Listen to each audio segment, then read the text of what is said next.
All right. Um, I'm struggling to get these done right now. I'm just going to try to finish this topic.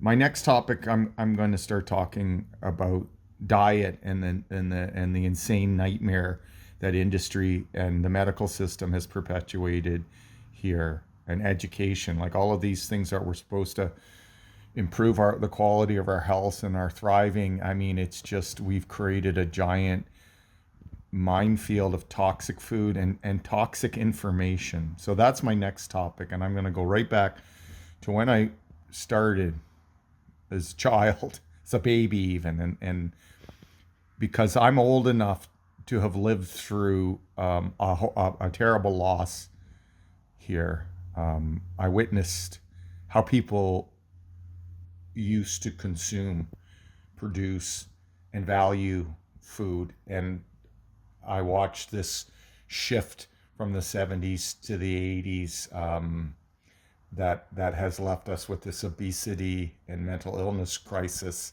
And I'm going to talk about what I think caused that and what we need to do about it. And you're not going to like some of what I had to say because I got a lot of bad news for people who get into their 40s and 50s and then decide they should start taking care of themselves. You've missed your opportunity. Anyways, I don't want to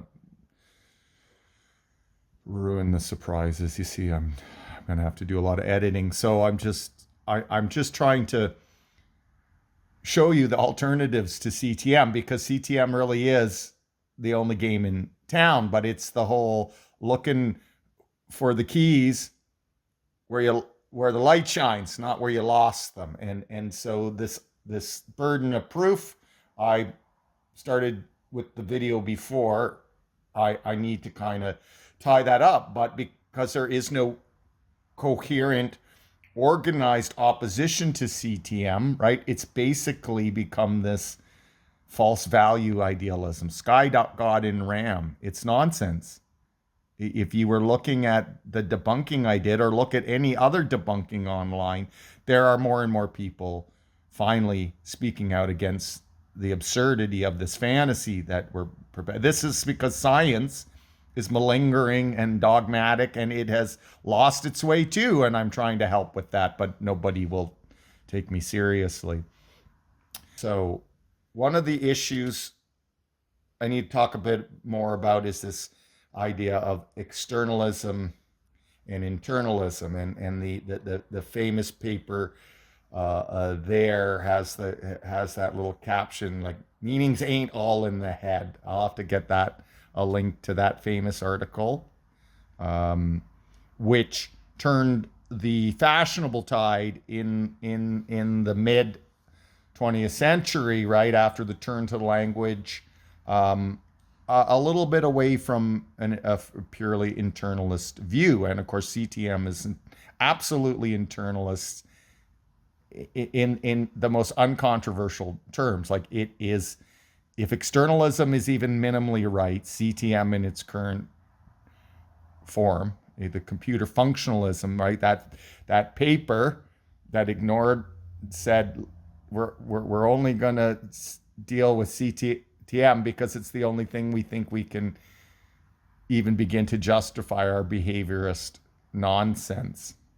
Um, yeah, oh, that's Putnam, the twin Earth thought experiment. Now, I personally don't buy this experiment. I buy the thesis he's trying to, but I have a technical issue with this paper. It would be very much in the old school armchair approach when philosophers tended to do philosophy of mind and consciousness in total disregard to the contents of science. But this is ridiculous, and it leads to a lot of the problems. The positives we're getting on, if you're going to be a modern, well, I guess I'm a postmodern philosopher. If you're going to be a philosopher in 2025, you've got to be versed in science as your background, or you just can't play anymore, because too much of the evidence and arguments is coming out of empirical science, as it should. We need to blend the rationalist excesses with the empirical come downs, right? So this is the thing about science. It doesn't produce absolute truth per se. I was listening to someone say this. It just produces better models, and to be a scientific model, you must be a falsifiable model. And I think my model's falsifiable. Like that's the last one I'm going to talk about here because I'm one of the fringe theorists here. So a lot of this gets encapsulated. This was the work of Andy Clark and David Chalmers, have promoted the idea of the extended mind. And again, there are understandable, lay accessible papers here meant to defend this idea of externalism. Oh, yes.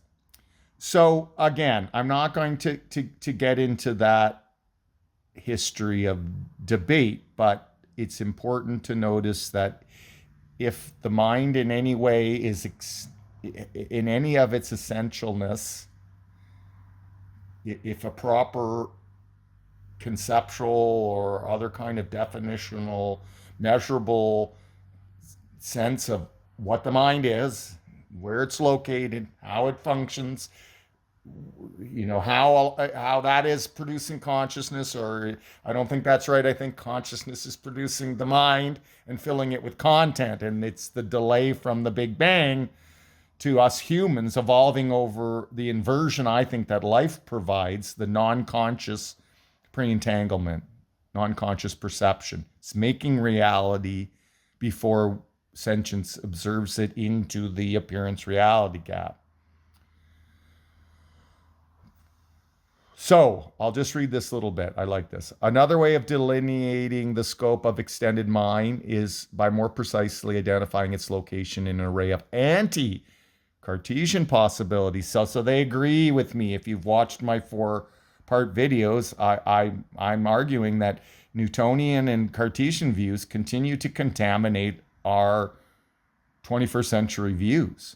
And a lot of that embedded us in this internalism that, of course, CTM loves because it's fully consistent with, and it can get funding. But that doesn't mean that there aren't massive problems with that philosophy of mind and this approach to consciousness. Extended mind supplies one of the E's in what has become known as 4E cognition.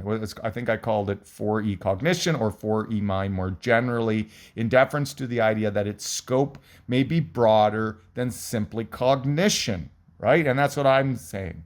I'm going to say that the entire, the mindedness is encapsulates in this way I'm trying to get at the entirety of the universe is in fact the mind maker. It is the mind, and our minds continue to function as they do non-locally. It just appears there's thoughts in our heads, but that's conditioning.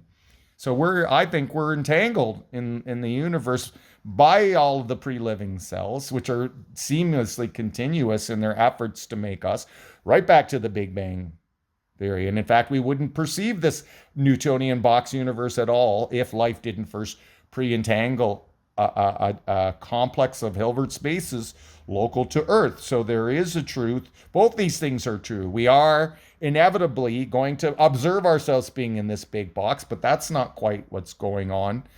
But this is also a reality that the secondary properties are, in fact, they don't exist in that world like people are saying, but they're constructed locally by life. Life is on an alchemist here, like not absolute transmutation, but the transmutation, the transduction, sorry, or what is it? What do they call it in alchemy? Doesn't matter.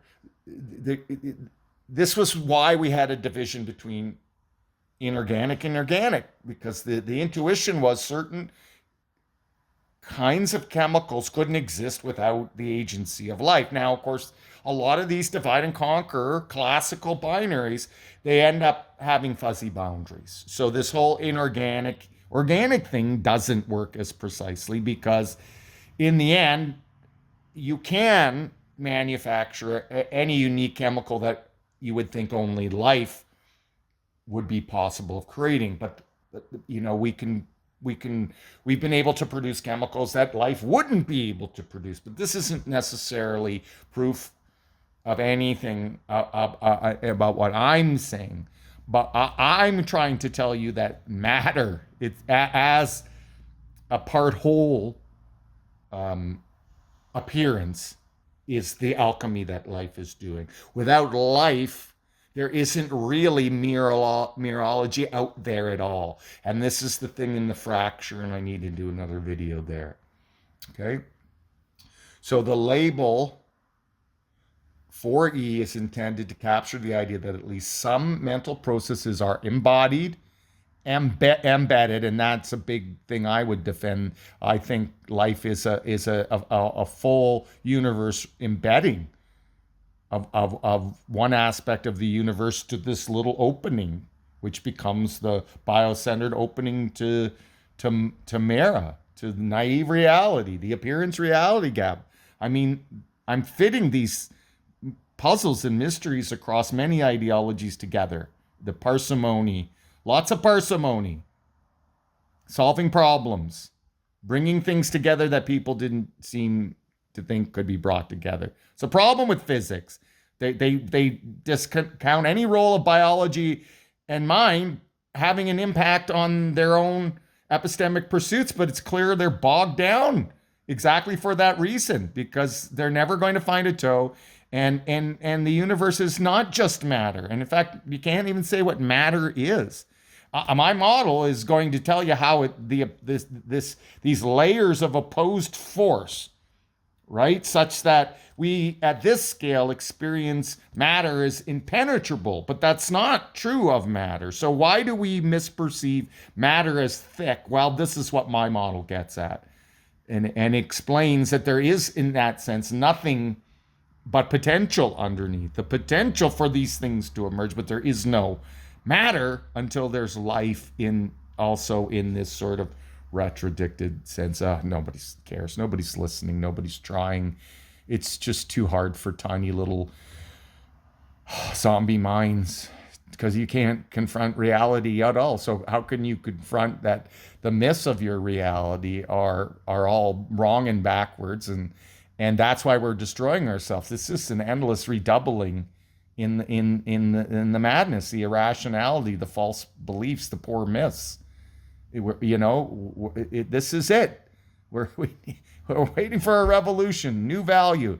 Oh my God! Like it's just awful. It's just awful. Please work with me. Someone, please help me. So enacted. I won't get into what that means, and or extended. So it's 4E cognition or 4E mind. And so the important tie into anti-representationalism is that there's kind of been a kind of it's a passive fallback to then just for embodiment to take an anti-representationalist stance.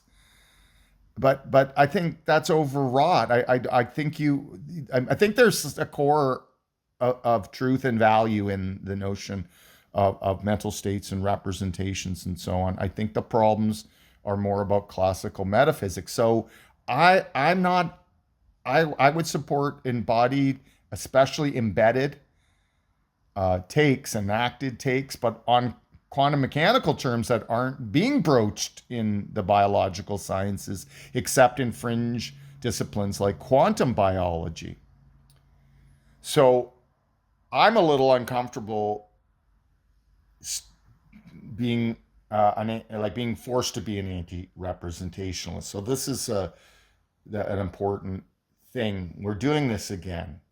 It's either representationalism or it's not. So because representationalism is all CTM now, then if you're not CTM, you must be an anti-representationalist. But that's a fallacious inference. So that was the other book I'm going to do.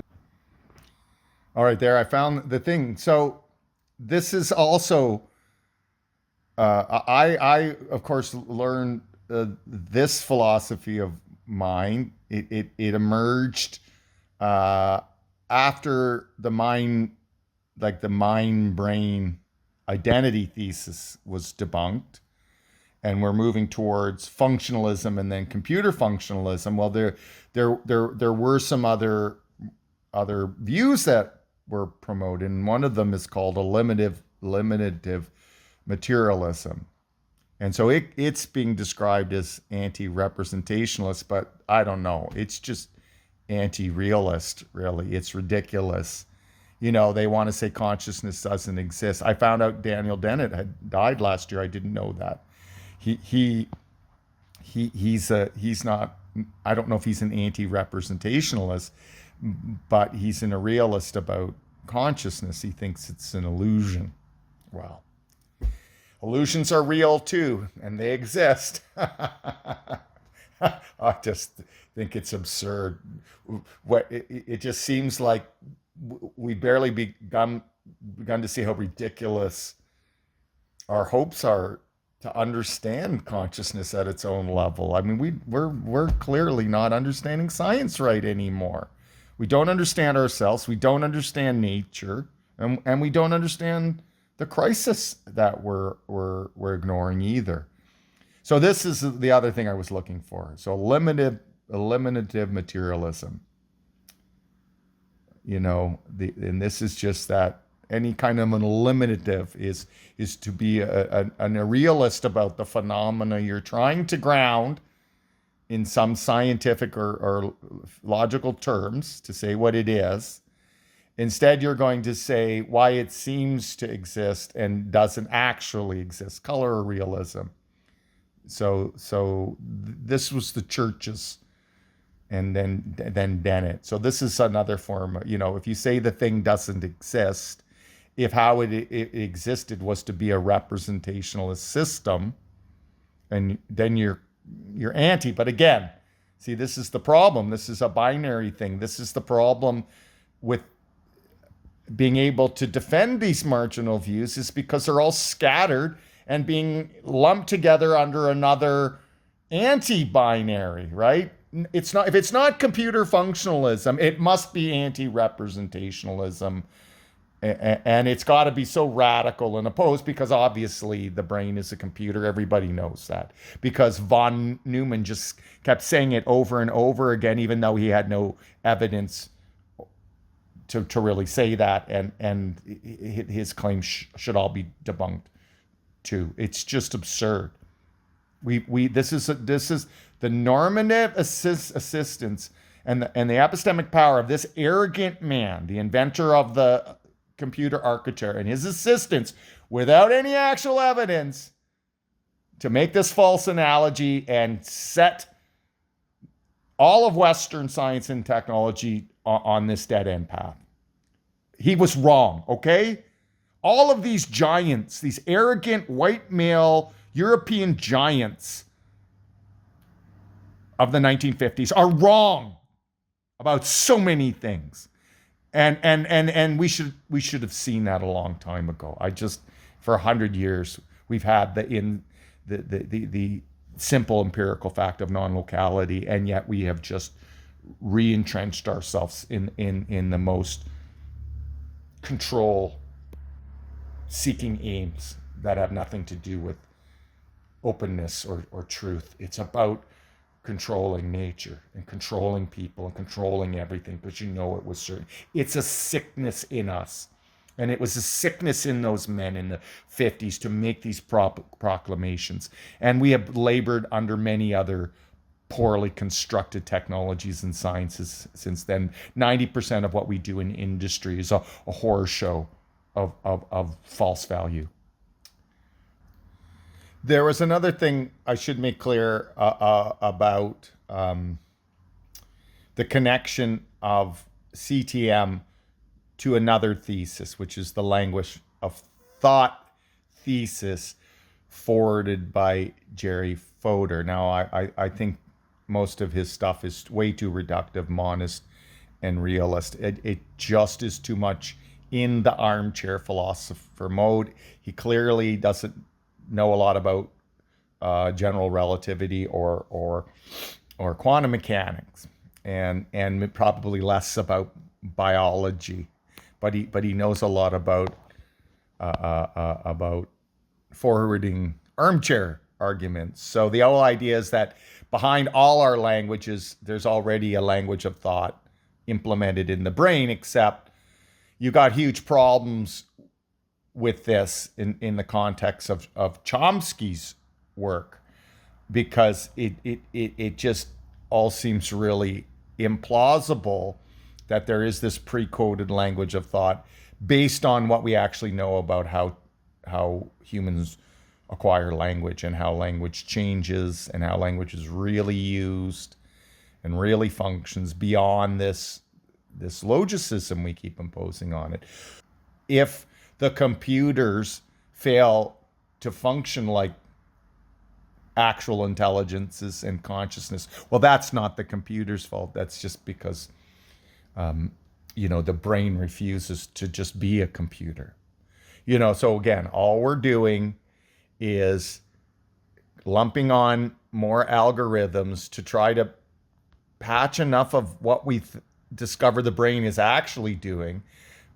But at some point, we're going to have to see that the root thing, the computer itself, with its fully intentionally, it's classicized down. It is totally internalist, totally logical, totally forever intentional mute. There's never going to be any sentience, feeling, desiring, hoping.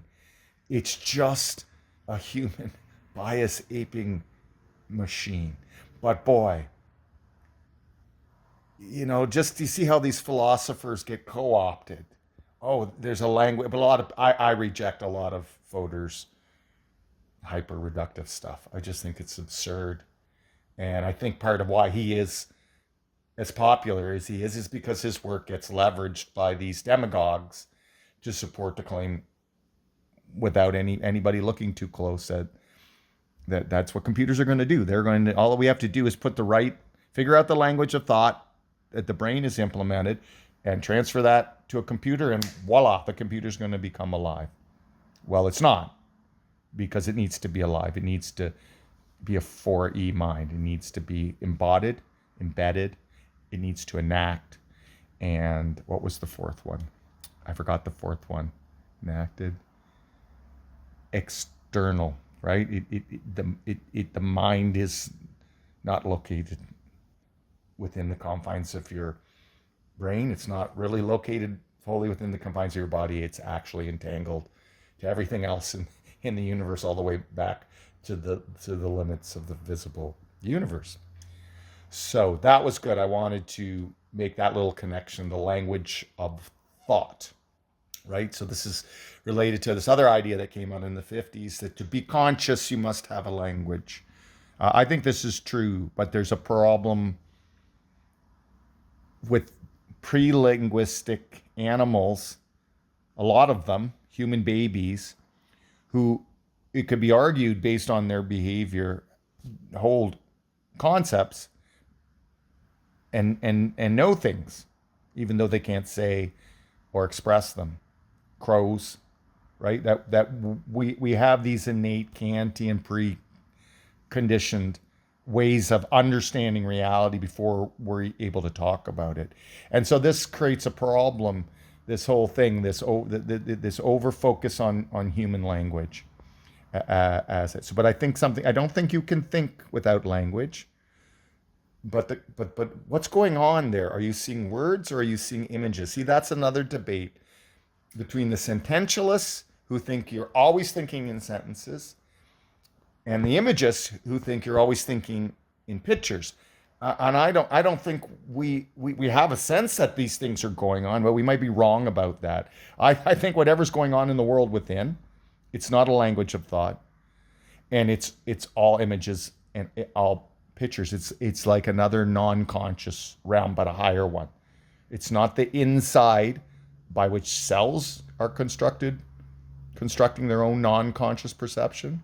It's a within. This is what the mystics talk about. You imagine taking all of the outside world and you put it back in your mind. And that's to realize that in this sense that all of our thinking and being and every other kind of thinking or non-thinking or being and you know, this is in lieu of any divisions between matter, life, and mind in the end. It's all coming from a within, a third realm. And what the cell does, the important thing in cell is the embedding, which is to create an inside and an outside, such that it can begin to work against the second law and ontologically manifest, start to ontologically pre-manifest actual reality. So you can see, you know, again, I'm very anti-internalist, which would wipe away Fodor and all of CTM in one go, as they are currently engineered. And like I said, and like I'm trying to do here, other people are getting at having other approaches. But we're all fragmented. We're all lumped, I think, poorly into this anti-representationalism camp, and I don't think that's fair, because I feel like I would support 4E mind in quite a dramatic way, but I would still support some kind of representationalist theory, just not representationalism. Okay, so that's good. So really, I'm going to just finish. All I have are some examples of other theoreticians doing radically different things, and in some way very aligned with mine. So one of them is called scale invariant geometry, and this is by Hans Gesink and Dirk Meyer. And they're working quite independently, and they call this the scale invariant geometry of consciousness, from projection at the Planck level to cosmic manifestation as bi-directional stairway to heaven. You see, us novel thinkers end up forced into creating jargon because we need to say things that can't be said in classical terms. And so again, I'll just put a link to that here. They seem to have sussed out some connection here to life. That's what's important. They invoke biophysical models, and what seems to me like they're suggesting the octave, the universal octave that I am, like that there are these patterns over scale. At this point, I can't. Oh, they talk about the Pythagorean thing too, so they're getting. I think there's something in this about everything is made of numbers, but we don't know what numbers are. So how can we say yet everything is made of numbers? Why is math so unreasonably effective? Well, we'd have to know what numbers are, and we don't. We're stuck at structuralism. It doesn't really work. It's just another potentiality versus actuality problem. So they talk about eigennodes, and again, this would be, if you really want to look at some fringe but serious work, I think this would be the one. They talk about music and the brain, and I see a deep connection between mathematics and music. So I literally believe that music is done without a zero. And all you're doing to get from music to math is you're putting a zero in, and you're opening up a logarithmic space, right? Octave, based on the octave, like the Greeks discovered, the basis of music, consonance and dissonance, all of this. And you put a zero and you open that field, and now you get an infinite universalized field called arithmetic. Then there's another one. Now these guys are a little more mainstream. Diedrich Ertz, Massimiliano Sassoli Di Bianchi, Sandro Sousa. So they have this thing, quantum cognition they have this thing called the conceptuality interpretation. And again, I think this is leaning towards an idealist take, but they're trying to interpret quantum mechanics not at the level of matter and the paradoxes, but they're saying these paradoxes go away when you resituate the puzzles and objects at the fully conceptual level, right? So these are anti-materialists in radical terms. They would have to be idealist approaches, but these are serious physicists who are risking going against the status quo classicalism. What this deeper level would be telling us, so they're talking about Hilbert spaces. They're talking about hidden complexity that we haven't properly conceived of existing because we're stuck with this idea that all of matter comes out of a little point 13.8 billion years ago, and yet this comes out of a holism. That's what we don't want to see. So he's talking about a deeper level, right? Beyond Mera. Okay. So we're starting to see that these Eastern and Western perspectives belong together. But the problem is how we define terms like reality. That term is unstable. And the unity of experience tends to cause us to think we should totalize that unity. So what this deeper level would be telling us is there's much more cognitive activity in the physical world than we initially expected. So, all of these theoreticians, the reason I hit on their work and tried to contact them is because there were entailments of their work that were identical to mine. So we must be getting on to something similar, and it's just the problem. We won't work together to reveal a shared metaphysics and to translate our codes better. So this is what I say. This idea that intelligence only begins with cognizers is, I think, bullshit. If there's intelligence in the universe, the whole universe is intelligent. If there's cognition and cognizing in the universe, then the entire universe is doing it. It's our anthropocentric hubris and bias that keeps us entrenched in this Newtonian box thing, right? To conclude, this is wrapping up the scale invariant geometry of consciousness. To conclude, we briefly mention an important difference that exists between the human conceptual realm, right? This is where they're going to cash out their model, not at the level of matter, but at the level of concepts about quantum mechanics. And this is very Bohrian, and this is very much about complementarity over scale, right? That we need a cross-scale semi-classical pluralism, that every object worthy of epistemic concern must minimally be looked at from two perspectives that are themselves always incommensurable, just as we can't look at the particle and wave nature of matter at the same time. And the problem isn't to decide which of these things matter is, because it isn't those things, except in the moment of observation in which a perspective forces it to be one of the other thing. But in the background is this notion, a neo-Aristotelian notion. Well, isn't that matter too, in a sense? And doesn't that explain? It's like you're taking the potential away to get to the actual. And you take out potential out of a Hilbert space, what does it leave? It leaves empty space. I don't know. Am I getting through to anybody? With quantum cognition, we tried to better understand human cognition by looking at it as if it were a quantum phenomena. And it is.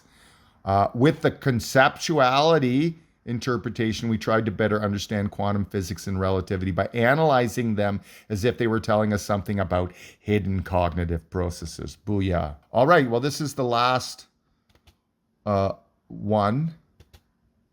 Is this this is Arturo Tosi, and I had a brief exchange with him, and he told me to stop going on about my divide and conquer nonsense. So he talks about the multi-dimensional brain, but he's very reductive and a monist, and I find he's probably just stuck in the classical premising too much. Like, this is a reduced model, I think, but I did like some of the things. So I'll just give him a little nod here. He says, I then describe how to extract hidden multi-dimensional information. He's talking about discovering entanglement in Hilbert spaces from real or artificial neurodata series, and demonstrate how our mind dilutes rather than concentrates is currently believed the inputs coming from the environment. And so I agreed with that. As I went on, I started to see this was a little bit too reductive and logicistic. but he is thinking outside the narrowest bounds of classical thought, and so this is one of the things I said is a big disanalogy between how computers and smartphones, because they're trying to capture everything, and what your body is doing is getting overloaded by trillions of inputs over massive exponential scales of energy. And then through whatever the cells have done in organizing themselves to create brains, to finally decohere that pre-entangled reality, whatever they've done, they're reducing that down to 10 bits. So isn't that just another way of saying that to live as a finite, embodied creature that lives and dies, that thinks and stops thinking, is as much to have had enough of infinity pared away so that you could minimally be that thing that so mistakenly thinks that there's an ego looking out from behind your eyes. The next topic will be on the horror shows of our toxic food industry, and what I think you need to do to figure out how to take better care of yourself with food.